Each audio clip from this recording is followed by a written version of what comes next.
Hello friends, आप सभी का स्टडी मेंटर पे स्वागत है। जैसे कि हम सभी जानते हैं कि आगामी 67th बीपीएससी की नोटिफिकेशन आ चुकी हैं। आयोग के द्वारा जो वर्तमान में नोटिफिकेशन दी गई है उसमें 550 के आसपास जो है सीटें बताई गई हैं और पूर्व में जो इस संदर्भ में जो सूचना दी गई थी उसमें ये बात आयोग के द्वारा भी रखी गई थी कि उसमें बढ़ोतरी हो सकती है।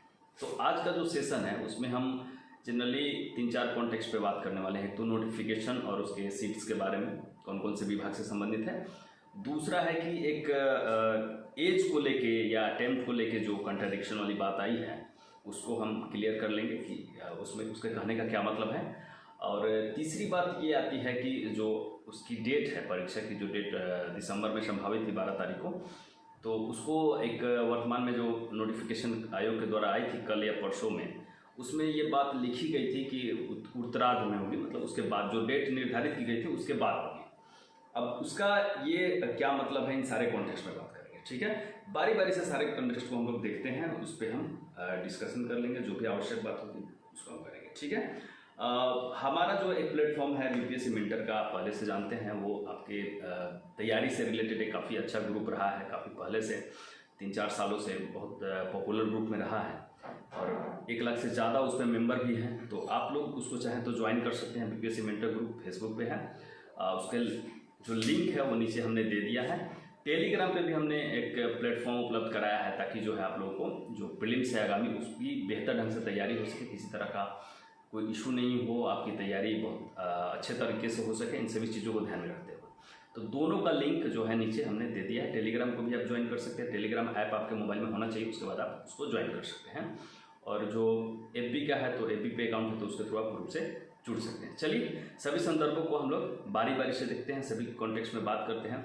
और इसमें एक चीज़ और मैं शुरू में कहना चाहूँगा कि अगर कोई टॉपिक आपको लगता है कि जिन टॉपिक्स पे वीडियो होना चाहिए या आपको उसमें इशू लग रहा है तो उस चीज़ को आप कमेंट में बता सकते हैं कि सर इन विषयों पे वीडियो होना चाहिए, इन विषयों पे बात करना ज़रूरी है ताकि हमारी हेल्प हो। हाँ, इसमें एक चीज़ है कि ऑप्शनल को लेके एक जैसे ऑप्शनल का जो सिलेक्शन होता है काफ़ी इंपॉर्टेंट होता है, वो काफ़ी निर्धारक होता है आपके सिलेक्शन में। तो उसका जो चयन है वो काफ़ी सारे बिंदुओं पे देख के हमने पूर्व में वीडियो बनाया था जो कि 40-50 हज़ार 60 हज़ार लोगों ने देखा भी था, काफ़ी पॉपुलर रहा था। तो वैसा ही उसी से संबंधित कुछ और उसमें ऐड ऑन करके या कंसाइजली उसको और अच्छे से करके कोशिश करेंगे कि उस पर भी एक वीडियो आपको बहुत जल्द प्रोवाइड करते हैं। ठीक है, बुक्स पे भी एक हम लोग 67 के लिए भी वीडियो करेंगे ताकि जो आपको जो कन्फ्यूजन है, जैसे अभी क्या है कि कोई भी जिसका खुद का मतलब सिलेक्शन नहीं है या मतलब सिलेक्शन सिविल सर्विसेज में नहीं ले पाते हैं, बीपीएससी में नहीं ले पाते हैं, लेकिन प्लेटफॉर्म पे एफबी पे या टेलीग्राम पे या कहीं पे भी कुछ भी बता रहे हैं ये किताबें पढ़िए, ये किताबें पढ़िए, तो ऐसा नहीं होना चाहिए। ठीक है, तो जो सोर्स होगा, जो ऑथेंटिक होगा और मेरे द्वारा बताया जाएगा, क्योंकि मैं भी चयनित हूँ, तो मैं ये चाहता हूँ कि आप लोगों को जो गाइडेंस है वो बेहतर ढंग से मिल सके। ठीक है, बीच बीच में हम कोशिश करेंगे जो चयनित अभ्यर्थी हैं पूर्व में जो जिनका सिलेक्शन हुआ है उनको लेके आया जाए, कुछ वीडियो में या आपसे कुछ बातें की जाए, तो उससे संदर्भित जो लिंक होगा आपको टेलीग्राम पे मिल जाएगा और वो वहाँ पे आपको गाइड करेंगे कि कौन सी किताबों को फॉलो करना है, किस सेक्शन के लिए या कैसे तैयारी करना चाहिए। ठीक है, तो चलिए हम लोग बारी बारी से देखते हैं तीनों कॉन्टेक्स्ट को, फिर हम लोग आगे इसमें पढ़ते हैं। ठीक है, चलिए फिर आगे बढ़ते हैं। चलिए आगे बढ़ते हैं। सबसे पहले हम लोग नोटिफिकेशंस की सीट्स देखते हैं, किस किस विभाग से कितनी सीटें हैं। तो जैसा कि इसमें दिख रहा है कि बिहार प्रशासनिक सेवा से इस पर ज़्यादा सीट्स हैं, टोटल 88 हैं, जैसा आपको यहाँ दिख रहा होगा। और अलग अलग कैटेगरी वाइज यहाँ पे इन्होंने अलॉटेड किया है, उसको आपको देख लीजिए, इसको दिख ही रहा होगा। तो सबसे ज़्यादा सीटें जो हैं मतलब बड़े पोस्ट्स में अगर कहा जाए तो बिहार प्रशासनिक सेवा के लिए है। पुलिस सेवा के लिए अभी तक इसमें कोई सीट इस बार अलॉटेड नहीं है, मे भी आगे गवर्नमेंट चाहे तो इसमें ऐड कर सकती है। राज्य कर आयुक्त जो है इसमें भी ठीक ठाक संख्या में, मतलब 28 सीट है लगभग, 21 और 3, ठीक है, 21 और 7, ठीक है। इसके अलावा जो है जैसे आगे हम लोग देखें तो निर्वाचन सेवा भी लेवल 9 का ही पोस्ट है, ये भी ठीक है। शिक्षा सेवा भी अच्छी मानी जाती है, लेवल 9 है। नियोजन पदाधिकारी जिला लेवल का, मतलब जिला में ही इसकी पोस्टिंग होती है, जिला मुख्यालय में, ये भी ठीक है। पोस्ट से रिलेटेड जैसे होता है कि एक एक पोस्ट के बारे में बहुत सारी डिटेल में जानकारी, उसका काम क्या है कैसे है, तो उस पर भी हम लोग एक वीडियो कर देंगे अलग अलग पोस्ट पे, अगर वो ज़रूरत लगेगी। अभी तो खैर प्रीलिम्स है, आगे हम लोग उस पर आएंगे। जिला अंकेक्षण भी है, श्रम अधीक्षक का भी है, ये भी ठीक है। आगे देखते हैं इसमें और कौन कौन सा है पोस्ट।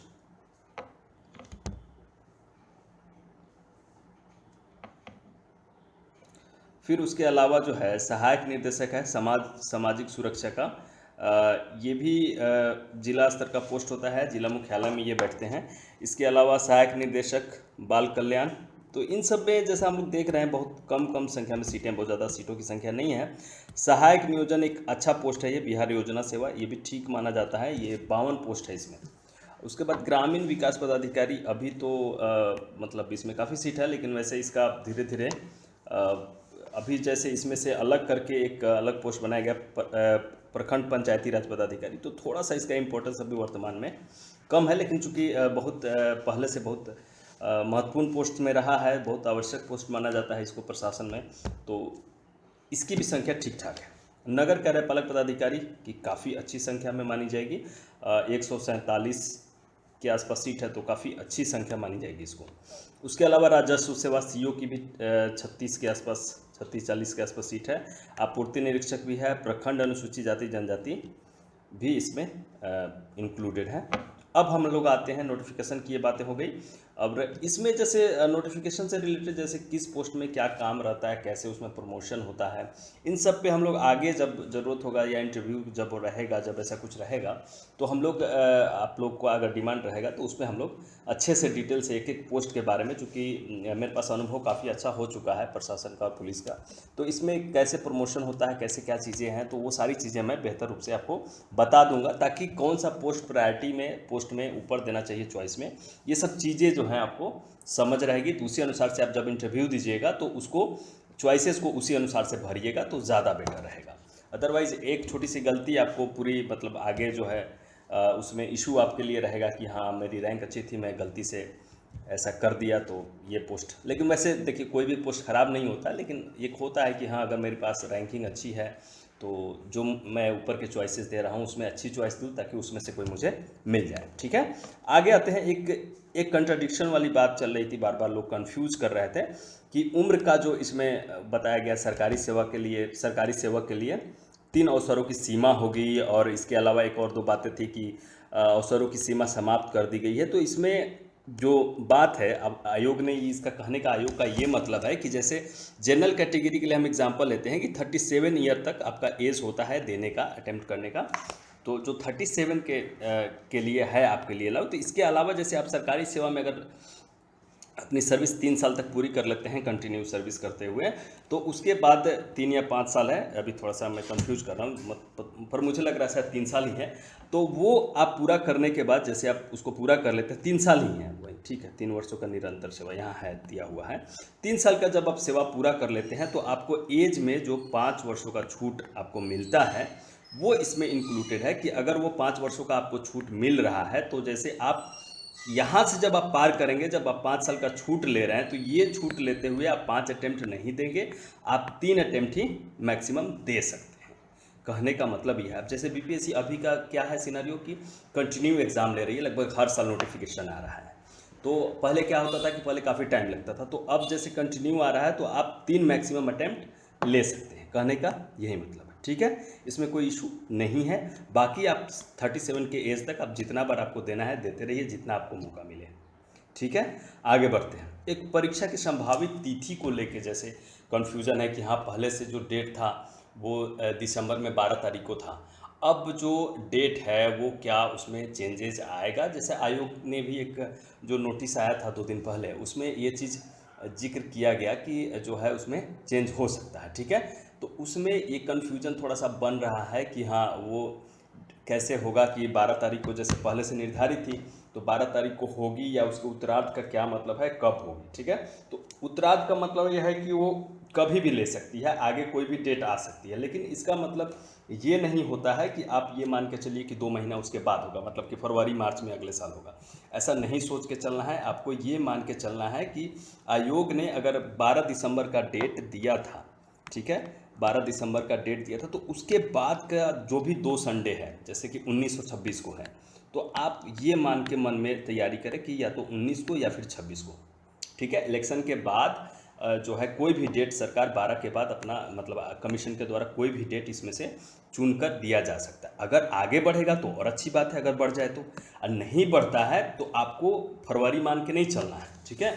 आपको ये मान के चलना है कि 19 दिसंबर को ही एग्ज़ाम हो, ठीक है। मन में ये बैठा के चलना है ताकि आप बेहतर ढंग से फोकस कर पाएंगे और कमिटमेंट के साथ काम को कर सकेंगे, ठीक है।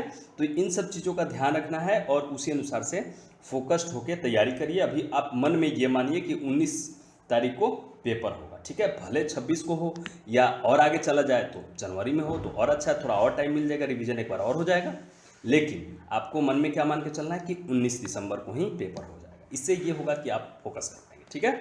फिर हम लोग आगे जैसे बुक्स पे एक अलग वीडियो लेके आएंगे कि प्रीलिम्स के लिए कौन कौन सी बुक्स फॉलो करनी है। कोई भी जो भी इशू होगा या कोई विषय आप चाहते हैं कि उस पर वीडियो होना चाहिए तो आप हमें कमेंट में बताइएगा अभी। और जो टेलीग्राम का चैनल है ज़रूर जुड़ जाइए, बहुत स्पीडली उस पर अच्छे से काम किया जाएगा और किया जा रहा भी है।